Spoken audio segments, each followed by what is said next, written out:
వారాంతాలలో వేదాంతాలు. పూర్తి వివరాలకు చదవండి రేపటి సాక్షి దినపత్రిక. ప్రభాస్ సినిమాకు హిట్ టాక్ వస్తే 1000 కోట్లు ఈజీగా వస్తాయి అని బాహుబలి, కల్కి లాంటి సినిమాలు ప్రూవ్ చేశాయి. మరి రాజా సాబ్ కూడా 1000 కోట్లు కలెక్ట్ చేస్తుందా అంటే అంతకంటే ఎక్కువే వసూళ్లు వస్తాయి అంటున్నాయి బాలీవుడ్ వర్గాలు. అదెలా అంటే స్త్రీని చూపిస్తున్నాయి. కల్కి తరువాత ప్రభాస్ నటిస్తోన్న కొత్త సినిమా రాజా సాబ్. టాలీవుడ్ యంగ్ డైరెక్టర్ మారుతి రాజా సాబ్ ను తెరకెక్కిస్తున్నాడు. ఏప్రిల్ 10న మూవీ రిలీజ్ అంటూ ఆల్రెడీ ప్రకటించేశారు. మంచిగా టీజర్ కూడా రిలీజ్ చేశారు.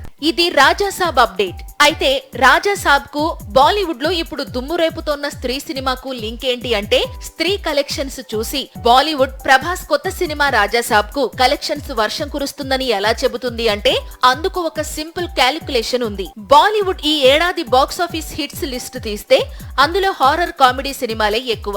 శైతాన్, ముంజియా, రీసెంట్ గా స్త్రీ సీక్వెల్ అక్కడ టాప్ హిట్స్. స్త్రీ సీక్వెల్ అయితే నెక్స్ట్ లెవెల్, ఏకంగా ఇండస్ట్రీ హిట్ దిశగా పరుగులు తీస్తోంది. బాలీవుడ్ మార్కెట్ లోనే 500 కోట్ల వసూళ్లు వచ్చే విధంగా ఉన్నాయని ట్రేడ్ వర్గాలు చెప్పుకొస్తున్నాయి. రాజా సాబ్ స్టోరీ కూడా హారర్ కామెడీ మూవీనే. పైగా ఇటువంటి సబ్జెక్ట్స్ పై మారుతికి మంచి కమాండ్ ఉంది.